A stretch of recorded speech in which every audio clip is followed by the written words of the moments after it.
Hello, darlings. Welcome back to Tarot 101. You get to learn how to read tarot with a tarot reader of 30 years experience. That would be me. My name is Joan. You can find out about me in the box below. But today, we're doing our first in a series of videos on putting the cards together. How do you put these cards together? You've maybe seen the 70 plus videos on the definition of each card, which you can find in my channel. And maybe you have a pretty good idea of what each card means, or you're learning it without picking up a book every time. And that's good. You want to get to know the cards as well as you can, right? You'll read better. I mean, tarot for sure. The learning is in the doing. Okay? For sure. I'm not saying you have to memorize everything before you can ever do a reading. Far from it. Absolutely. Shuffle, cut the deck, and read cards.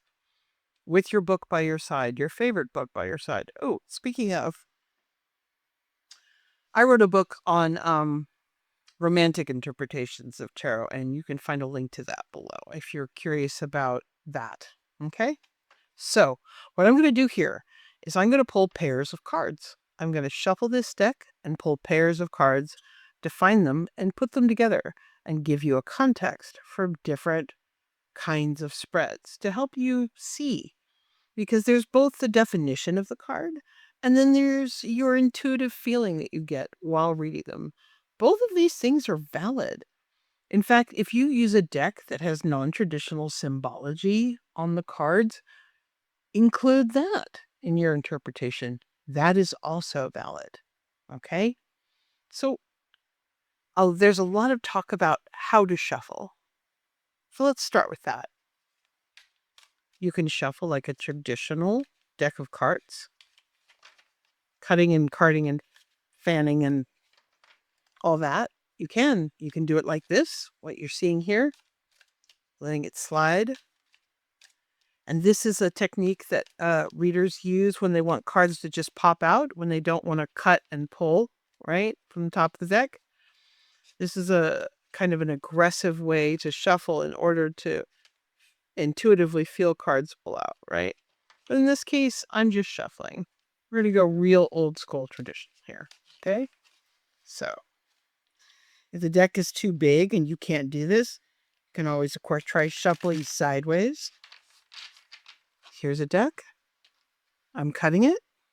Some people knock first. That's cute. They actually knock on the deck, which is cute. And why not do that? But I've shuffled.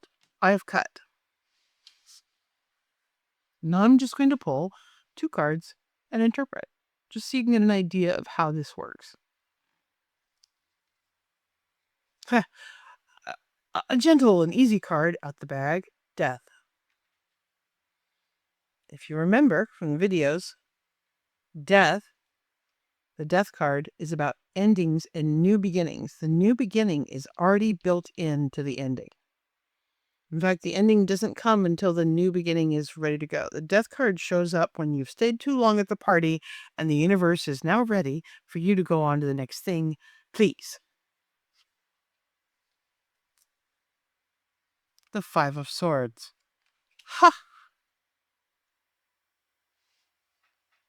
The 5 of Swords is fighting for funsies. It's easily one of the worst cards in the deck. What an opener! The 5 of Swords is narcissism. Cruelty is the actual name of the card. Cruelty. But it has the Death card to it. So we have ways to go. Intuitively, this is the death of cruelty for you. This is the death of a bad situation. 2 cards isn't enough, right? But if you wanted to put these together, it is the end of a crap situation with bad people. Straight up. You need more cards for context, but to put these together, it is the end of cruelty. Okay? Let's try 2 more. The Knight of Cups. A romantic overture. The knights are fast-moving energy. The cups are emotions and romance, watery signs and watery feelings and watery eyes. Pretty romantic. The knights are not as stable as kings. They're the F boys of the tarot deck, but at the same time, and it can be either gender, irrelevant, but their good sides are, romanticism, communication, getting swept off your feet and having it be pretty sincere. Very nice. I like the Knight of Cups myself. He's kind of a dreamy guy. Definitely a romantic. Paired with the Queen of Swords. Oh my. All right. We have a couple. She might be a little bit older. She might run circles around him intellectually. He might be the soft one. She might be the hard one. The Queen of Swords is your friend that is the only one that says, another drummer, really? Are you really going to date another drummer? She's also the one that you can call at 3 a.m. to help move a body. I love this girl. Maleficent's a Queen of Swords. You know what I'm saying? So if we're looking at this as a couple, because we have 2 suit cards, right? 2 court cards, then it does suggest one in which he's a little intimidated. Why? Because he's only a knight to a queen. And he's also the more tenderhearted and emotional and watery cup.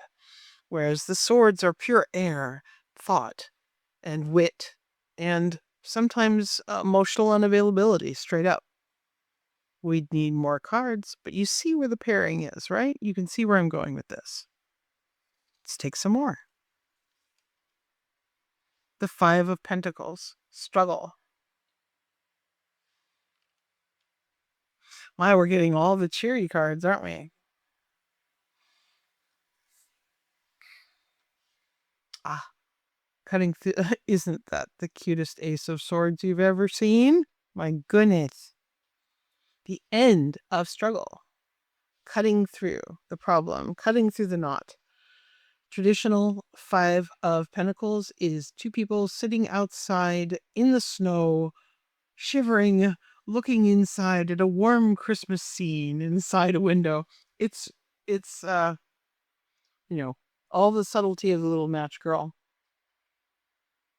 And the Ace of Swords are brilliant new beginnings and the slice away of what is old. So these together is actually rather positive. Much like this, the end of cruelty, this is the end of poverty. Put together, it means something new is coming, and it's different than what you've experienced.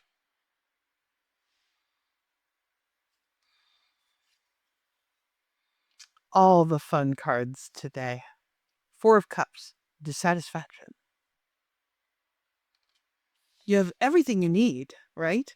You have 4 full cups of tea. Yum! All the tea you could possibly want. And yet you're bored. And in a traditional deck, there would be 3 cups in front of someone sitting under a tree, looking at them with disdain, and the literal universe holding out the Grail. And you don't even notice it. So this is someone who doesn't know what they have, or has what they thought they wanted, and is dissatisfied with it. Paired with the 6 of Cups. Interesting. The 6 of Cups is a card of nostalgia. This is a challenging combination, not because the situation is challenging, but interpretation-wise. So this is good for an opening class. The 6 of Cups is one of a nostalgia, friends from the past. An intuitive thing bubbles up in me as I look at these together. This is someone who wishes for things that used to be. This is someone that wishes for the past, an easier time, a better time. Someone who's feeling nostalgic to the point of pain. Someone who wishes they could go home again and see old friends. That would be the combination of these cards.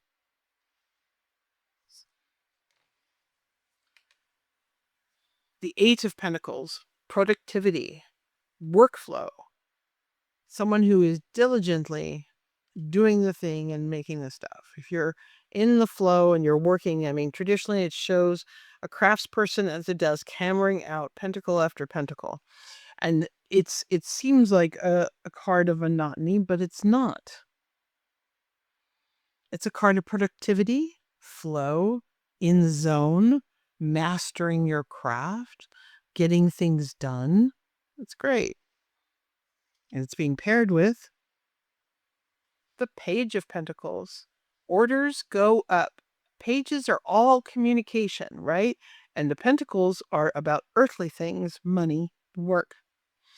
Communication next to this, that means combined, new orders are coming in. Orders are ramping up. You're going to be very, very busy. Someone may place a very large order with you, and it's going to do well. You're going to like the order. You'll like working with them. The pentacles are always a classy, generous, patient suit. Okay? Some people think they're boring, and I'm like, yeah, maybe if you're used to chaos and only chaos feels good, sure. Okay. But in this context, this means a generous customer places a large order, and that will keep you very busy. It's a great combination. Things are cheering up a little bit. Ah, the Ace of Pentacles, one of the most positive cards in the deck. The aces are all new beginnings, right? We are all new starts, new energy. The Ace of Pentacles is so elevating that it elevates the cards all around it. So even if I pull a negative card here, it's going to be lessened. This is good to remember. The Ace of Pentacles is so good. It's new money, new experiences, new energy, new goodness, new kindness, new everything, new security, new all of it. It's so good that it lessens the impact of a negative card and boosts the impact of a positive card. Always welcome aces. They're great. What a great way to end this particular class. The Nine of Cups. Wish come true. The literal meaning of the Nine of Cups is your wish fulfilled. Absolutely abundance. When it comes out as the last card in a spread, this isn't a spread, but it's the end of the reading, or it's the end of the lesson. This combination is superb. I mean, we started here. We're finishing here. When this card is an outcome card, when the Nine of Cups is an outcome card, wow. Wish come true. You get everything you want. Combined with this is just a boosting, right? These two cards together is dreams come true, wishes come true. I love it. I love that for you. Yes. Sorry, I'm so used to reading for people that I say I love that for you because I love seeing these two cards together. I slipped right into happiness mode. So there is an introductory short lesson on how to combine cards. Just two at a time. And in the next video, I'm going to do the simplest spread in the world.